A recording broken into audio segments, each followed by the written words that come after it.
যুদ্ধ থেমেছে, কিন্তু যুদ্ধের কারণ থামেনি। বরং 17 জুন যুক্তরাষ্ট্র ইরান সমঝোতা স্মারকে সই হওয়ার পর যে আশার আলো দেখা গিয়েছিল, সেটি এখন নতুন সংকটের উৎস হয়ে দাঁড়িয়েছে। কারণ 14 দফার ওই সমঝোতা ছিল তড়িঘড়ি করে তৈরি, আর এর সবচেয়ে বিতর্কিত অংশ হরমুজ প্রণালীর নৌযান চলাচল নিয়ে 5 নম্বর ধারা। দুই পক্ষের ভিন্ন ব্যাখ্যাই গত সপ্তাহের সংঘর্ষকে আবার উস্কে দিয়েছে। তেহরানের কাছে হরমুজ প্রণালী এখন শুধু একটি জলপথ নয়, এটি জাতীয় নিরাপত্তা, অর্থনীতি এবং জাতীয় গৌরবের প্রতীক।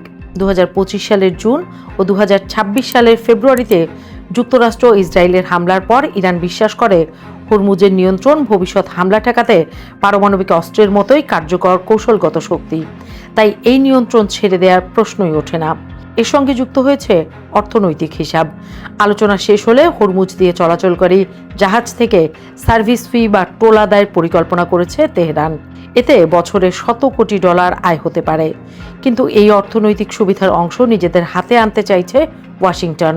13 জুলাই ডোনাল্ড ট্রাম্প ঘোষণা দেন হরমুজ দিয়ে যাওয়া কার্গের উপর যুক্তরাষ্ট্র 20% কর বসাবে এবং নিজেকে হরমুজের অভিভাবক বলেও দাবি করেন।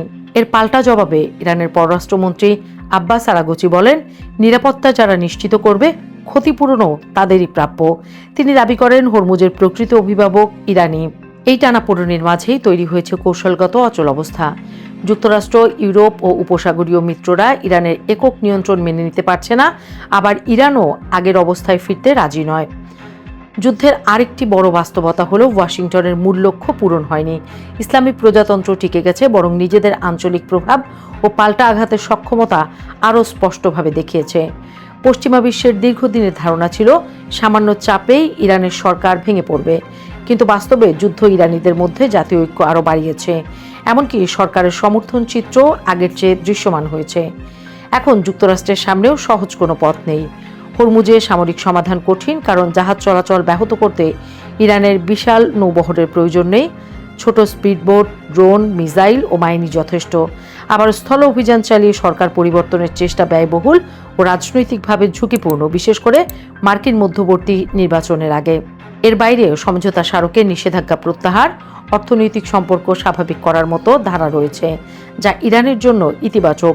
কিন্তু সবচেয়ে বড় অমীমাংসিত বিষয় রয়ে গেছে ইউরেনিয়াম সমৃদ্ধকরণ। তেহরান এটি নিজেদের অধিকার বলছে, আর ওয়াশিংটন শূন্য সমৃদ্ধকরণের দাবিতে অনড়। ফলে স্পষ্ট হয়ে উঠছে হরমুজ সংকট কোনো ক্ষণস্থায়ী উত্তেজনা নয়, এটি এখন মধ্যপ্রাচ্যের নতুন বাস্তবতা, যেখানে যুদ্ধ, আলোচনা এবং নতুন সংঘর্ষ পর্যায়ক্রমে চলতেই পারে। ট্রাম্প একে ছোট যুদ্ধ বললেও বাস্তবতা বলছে হরমুজকে ঘিরে দীর্ঘ কৌশলগত সংঘাতের শুরু মাত্র।